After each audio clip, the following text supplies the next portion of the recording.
വാർത്ത വരികയാണ്. കാഫിർ സ്ക്രീൻഷോട്ട് കേസിൽ ഒരു അറസ്റ്റ് രേഖപ്പെടുത്തിയിരിക്കുന്നു ഇപ്പോൾ എന്നുള്ള വിവരം വരികയാണ്. ജിതിൻ ഭാസ്കർ അറസ്റ്റിലെന്ന സൂചന വരുന്നു.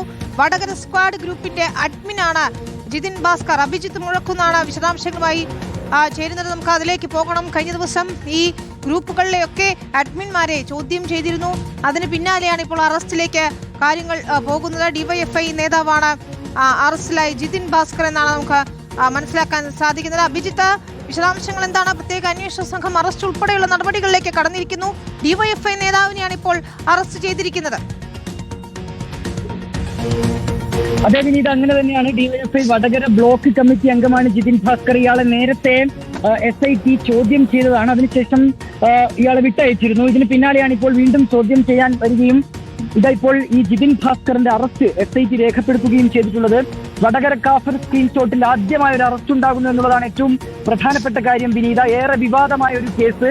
കഴിഞ്ഞ ലോക്സഭാ തെരഞ്ഞെടുപ്പിന്റെ സമയത്താണ് ഇങ്ങനെ ഒരു കാഫിർ സ്ക്രീൻഷോട്ട് വടകരയിൽ പ്രചരിക്കുകയും പിന്നീട് അത് വലിയ വിവാദങ്ങൾക്ക് വഴിവെക്കുകയും ചെയ്തത്. ആദ്യം LDF ആയിരുന്നു ഒരു പരാതിയുമായി രംഗത്തെത്തിയത്. അതിന് പിന്നാലെ MSF നേതാവായ മുഹമ്മദ് കാസിമിനെ വടകര പോലീസ് ചോദ്യം ചെയ്തിരുന്നു. അതിനുശേഷം ഇയാളിൽ നിന്ന് ഇയാളല്ല കുറ്റക്കാരനെന്ന് കോടതിയിൽ പോലീസ് പറയുകയും ചെയ്തതാണ്. അതിനെല്ലാം ഒടുവിലാണ് ഈ കേസ്, ഇതിന്റെ അന്വേഷണം ഇടത് ഗ്രൂപ്പുകളെ കേന്ദ്രീകരിച്ച് പുരോഗമിച്ചത്. അങ്ങനെ വടകര സ്ക്വാഡ് എന്ന ഗ്രൂപ്പിലേക്ക് ഈ അന്വേഷണം എത്തുകയും ചെയ്തിരുന്നു. ഇത് ഒരു ഇടത് അനുഭാവമുള്ള ഒരു ഗ്രൂപ്പാണ്. ഈ ഗ്രൂപ്പിലേക്കാണ് ഒടുവിൽ അന്വേഷണം എത്തിച്ചേർന്നത്. അതിനൊടുവിലാണ് ഈ ഗ്രൂപ്പിന്റെ അഡ്മിനായ ജിതിൻ ഭാസ്കറിനെ ഇപ്പോൾ പ്രത്യേക അന്വേഷണ സംഘം അറസ്റ്റ് ചെയ്തിട്ടുള്ളത്. നിർണായകമായ ഒരു നീക്കത്തിൽ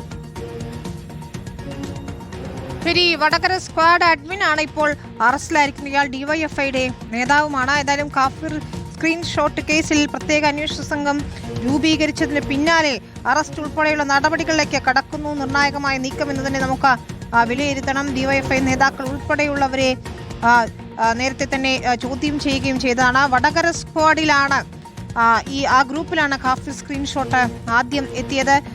അപ്പോൾ എങ്ങനെയാണ് വിവാദമായ സ്ക്രീൻഷോട്ട് ആര് വഴി എത്തി, സ്ക്രീൻഷോട്ടിന് പിന്നിലെ ബുദ്ധി കേന്ദ്രം ആര് എന്നതൊക്കെ തന്നെയാണ് SIT അന്വേഷിച്ചുകൊണ്ടിരിക്കുന്നത്.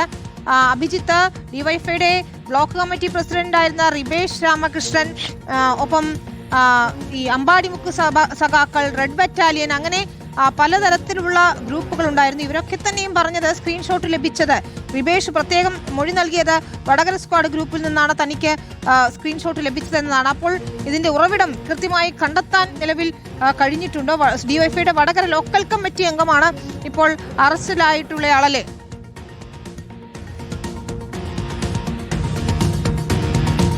വിനീത, ഡിവൈഎഫ്ഐ വടകര ബ്ലോക്ക് കമ്മിറ്റി അംഗമാണ് ഈ അറസ്റ്റിലായ ജിതിൻ ഭാസ്കർ. ഇയാളെ നേരത്തെ ചോദ്യം ചെയ്തിരുന്നു. ഇയാളിലേക്ക് അന്വേഷണ സംഘം എത്തുന്നത് ഈ ജിതിൻ ഭാസ്കർ അഡ്മിനായ വടകര സ്ക്വാഡിൽ നിന്നാണ് തനിക്ക് സ്ക്രീൻഷോട്ട് ലഭിച്ചത് എന്നുള്ള കാര്യം റിബേഷ് രാമകൃഷ്ണൻ ഉൾപ്പെടെയുള്ള ഡിവൈഎഫ്ഐ നേതാക്കൾ പറഞ്ഞിരുന്നു. അങ്ങനെ ഈ വടകര സ്ക്വാഡ് എന്ന വാട്സപ്പ് ഗ്രൂപ്പ് കേന്ദ്രീകരിച്ച് പ്രത്യേക അന്വേഷണ സംഘം അന്വേഷണം മുന്നോട്ട് കൊണ്ടുപോയതാണ്. അതിനിടയിൽ കൂടിയാണ് ഇപ്പോൾ ഈ ഗ്രൂപ്പിന്റെ അഡ്മിനായ ജിതിൻ ഭാസ്കറിന്റെ അറസ്റ്റ് കൂടി രേഖപ്പെടുത്തുന്നത്.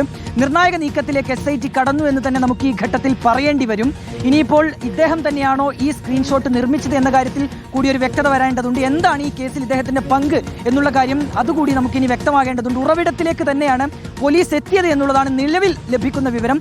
അതായത് ഈ ഗ്രൂപ്പിലാണ് ഈ സ്ക്രീൻഷോട്ട് ആദ്യം വരുന്നത്. അപ്പോൾ അതിന്റെ കൂടി അടിസ്ഥാനത്തിലാണ് ഈ അറസ്റ്റിലേക്ക് പോലീസ് കടന്നത് എന്നുള്ളതാണ് പോലീസ് ഉദ്യോഗസ്ഥരുമായി ബന്ധപ്പെടുമ്പോൾ മനസ്സിലാക്കാനായി കഴിയുന്ന കാര്യം. ഏതായാലും വിനീത, പോലീസിന്റെ ഭാഗത്ത് നിന്ന് കൂടുതൽ വ്യക്തമായ കുറച്ച് മറുപടികൾ കൂടി നമുക്ക് ലഭിക്കേണ്ടിയിരിക്കുന്നു. ഏതൊക്കെ വകുപ്പുകളാണ് ഈ ജിതിൻ ഭാസ്കറിനെതിരെ ചുമത്തിയത് എന്നതടക്കമുള്ള കാര്യങ്ങളിൽ ഒരു വ്യക്തത വരേണ്ടതുണ്ട്. അത് കഴിഞ്ഞാൽ മാത്രമേ നമുക്ക് ഇതിൽ ഈ കേസുമായി ബന്ധപ്പെട്ട് കൂടുതൽ കാര്യങ്ങളിലേക്ക് ഏതായാലും കടക്കാനായി കഴിയുകയുള്ളൂ.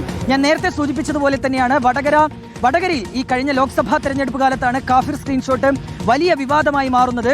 അതിൽ ആദ്യം ഇതിനൊരു പരാതിയുമായി രംഗത്തെത്തുന്നത് LDF ആയിരുന്നു.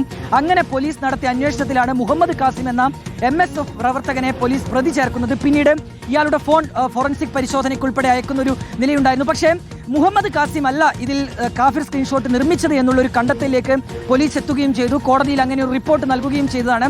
പിന്നീടാണ് ഇതിന്റെ അന്വേഷണം ഇടത് ഗ്രൂപ്പുകളെ കേന്ദ്രീകരിച്ച് പുരോഗമിച്ചത്. ഇടത് ഗ്രൂപ്പുകളെ കേന്ദ്രീകരിച്ച് ഈ അന്വേഷണം മുന്നോട്ട് പോയ ഘട്ടത്തിലാണ് അത് പ്രത്യേകിച്ച് ഈ പോരാളി ഷാജി തുടങ്ങിയ FB പേജുകൾ, അതോടൊപ്പം തന്നെ അങ്ങനെ അമ്പാടിമുക്ക് സഖാക്കൾ തുടങ്ങിയ FB പേജിലേക്കൊക്കെ അന്വേഷണം എത്തുന്നത്. അതിനിടയിൽ ഈ വടകര സ്ക്വാഡ് എന്ന ഗ്രൂപ്പിനെ കേന്ദ്രീകരിച്ചും അന്വേഷണം മുന്നോട്ട് പോയി.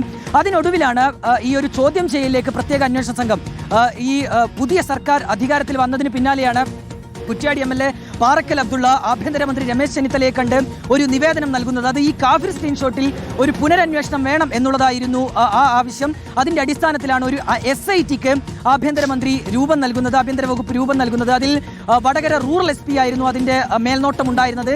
ക്രൈംബ്രാഞ്ച് റൂറൽ ക്രൈംബ്രാഞ്ച് DYSP ആയിരുന്നു അതിന്റെ അന്വേഷണ ചുമതല. അതിൽ ആദ്യഘട്ടത്തിൽ തന്നെ റിബേഷ് രാമകൃഷ്ണൻ ഉൾപ്പെടെയുള്ള DYFI നേതാക്കളെ ചോദ്യം ചെയ്തിരുന്നു. കൂടാതെ വടകര സ്ക്വാഡ് എന്ന വാട്സപ്പ് ഗ്രൂപ്പ് അഡ്മിന്മാരെ, ഏതാണ്ട് 10ഓളം അഡ്മിന്മാരാണ് ഈ വാട്സപ്പ് ഗ്രൂപ്പിലുള്ളത്. അതിൽ 6 പേരെയാണ് അന്വേഷണ സംഘം ചോദ്യം ചെയ്തത്. അതിനൊടുവിലാണ് ഈ ഗ്രൂപ്പിന്റെ അഡ്മിനായ ജിതിൻ ഭാസ്കറിലേക്ക് അന്വേഷണ സംഘം എത്തുന്നത്.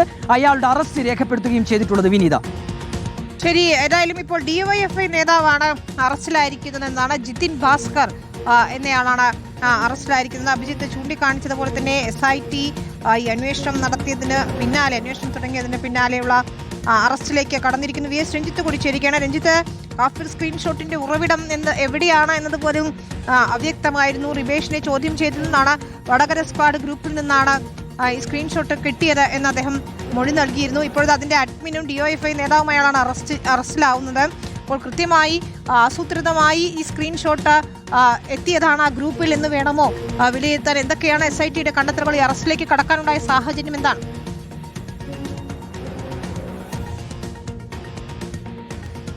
വിനിത, ഇതിൽ രാഷ്ട്രീയമായിട്ടുള്ള ഒരു പിന്തുണയും സംരക്ഷണവും കിട്ടിയിരുന്നു ഇതുവരെ എന്നുള്ളതിൻ്റെ ഏറ്റവും പ്രധാനപ്പെട്ട തെളിവാണ് SIT രൂപീകരിച്ച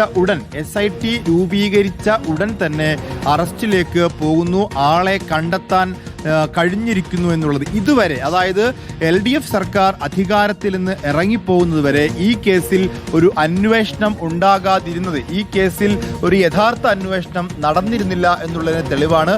UDF അധികാരത്തിലെത്തി ഇതിനൊരു പ്രത്യേക അന്വേഷണ സംഘത്തെ നിയമിച്ച് ഉടൻ തന്നെ ഒരു അറസ്റ്റിലേക്ക് കാര്യങ്ങൾ പോകുന്നു എന്നുള്ളത്.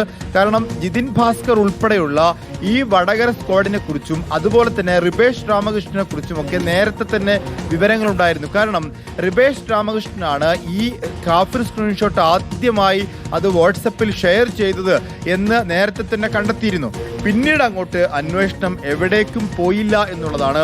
ഫോറൻസിക് പരിശോധനാ ഫലം കിട്ടിയില്ല എന്ന ന്യായം പറഞ്ഞ് ഈ അന്വേഷണത്തിന്റെ ഗതി തന്നെ മുടങ്ങിക്കിടക്കുന്ന ഒരു അവസ്ഥയായിരുന്നു. പക്ഷേ SIT രൂപീകരിച്ചതിന് ശേഷം ഫോറൻസിക് പരിശോധനാ ഫലം വന്നോ ഇല്ലയോ എന്നുള്ളതൊക്കെ പിന്നീട് ഈ അന്വേഷണ സംഘം പോലെ ഇപ്പോൾ അതിനെക്കുറിച്ച് വ്യക്തമാക്കിയിട്ടില്ല. പക്ഷേ റിബേഷ് രാമകൃഷ്ണൻ എവിടെ നിന്നാണ് ആ കാഫിർ സ്ക്രീൻഷോട്ട് കണ്ടെത്തിയത് എന്ന് പറയുന്നു. അത് വടകര സ്ക്വാഡിൽ നിന്നാണ് പറയുന്നു.